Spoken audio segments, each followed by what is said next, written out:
We're here to celebrate the 30th anniversary of the Detroit Free Press Flagstar Marathon, which didn't always have that name. To my left is Molly McDonald, who was the first coordinator of that race, and later we'll be talking to Ed Kozloff, first director, and to Pat Ball, who's the current director of the marathon. We have 30 years to cover in a short time, and Molly, you had some pretty interesting stories about how you got the news that you were going to be a coordinator. Can you tell us about that first thought? Well, I knew nothing about running, but I had been running special events for the Free Press for a couple of years when I was approached by then managing editor Neil Shine and then sports editor Ladd Newman, who came to my boss and said, "We want to have an international marathon. We need someone to make it happen." And I was a little peon, and I was the person who was selected. As I said, I knew nothing about running. It was May, and they wanted to have this race that October. So we had fewer than 6 months to make it happen. Well, one of the people who helped make it happen is Ed Kozloff. Ed, now you were the director early on, and originally you were connected with the Motor City Marathon, is that right? Well, actually, the Motor City Marathon was going to be in its 15th year because it had been held since 1963. And the Free Press came to the Motor City Striders and virtually said that there's a successful marathon in Detroit. We had close to 500 runners in the 1977 race, which made it among the 10 or 12 largest in the country at the time. So Neil Shine mentioned there was no point in starting from scratch, but to incorporate the race and see what we could do. And I think the most interesting story is that we had negotiated with the tunnel and the bridge to be in this race. I spent a lot of time negotiating with the tunnel because they didn't want to lose business to the bridge, and I had been reassured countless times that the bridge was in. 3 weeks before the race, I was told that we did not, in fact, have a contract with the bridge. And in fact, the bridge was not in. And so I went to Ed and I said, "Ed, we have a big problem. We don't have a course." And we had about 3,000 runners coming from all over the country. This was our first effort.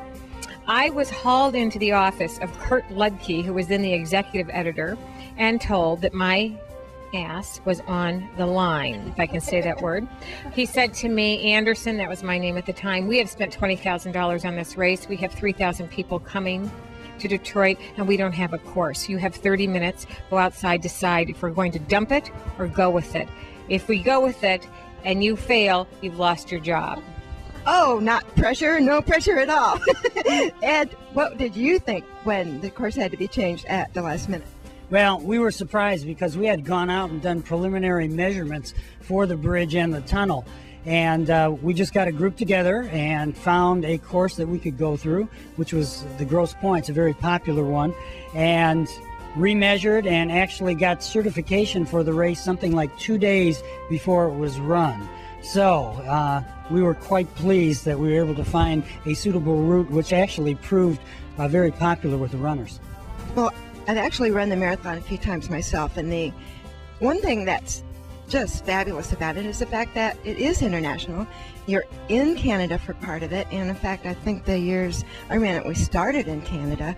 And the Windsor waterfront's just great, and the best thing about it is you've got a great view of Detroit the whole way. Pat, let's bring in the later days a little bit. We've got relays, we've got half marathons. The numbers have gone up a little bit. Can you talk about those recent numbers? Sure. Last year, the numbers were just under 16,000, and we were named the fastest growing marathon in the country for 5 consecutive years. And the numbers have increased, I would say, largely in part to the addition of the relays and the half marathon. And while at the same time those two events spurred growth, in those events it also spurred growth and excitement for the whole marathon. So across the board, all of our numbers have increased.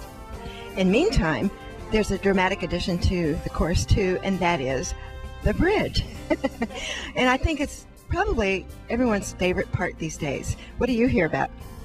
I think it is among the favorite part for most of the runners. And when Doug Curtis came on board as the director in 1999, I think it was in 1999, is when we were actually able, Doug's negotiations were actually able to incorporate the bridge. Well, it is pretty exciting, and I think one of the things about the bridge is that you talk about the bridge and the tunnel, And the tunnel's cool because people yell. And it's also cool because you have the underwater mile. We tell people that this is the only race in the country, or actually in the world, where you get to cross international borders twice, and we have the only underwater mile, international mile in the world. And so what we do on people's finishing certificates is we use their championship, and they cross over a mat as they go into the tunnel, and then they cross over a mat as they come out of the tunnel, and we give them their official underwater mile time so they can brag to their family and friends about how fast they can run underwater. At that time, as it is now, but really back then, the two newspapers were very, very competitive. And we knew we had a winner when the next morning the Free Press race was on the front page of the Detroit News. That's pretty exciting. But one thing that has not changed through the years, in the 30 years of this marathon, and I would suspect in the history of marathon, is that once you train for and cross the finish line, your life will never be the same. So whether you're young or old, or you're thinking about doing the marathon, do it this year. This is the year to do it. Come celebrate the 30th anniversary with us and change your life.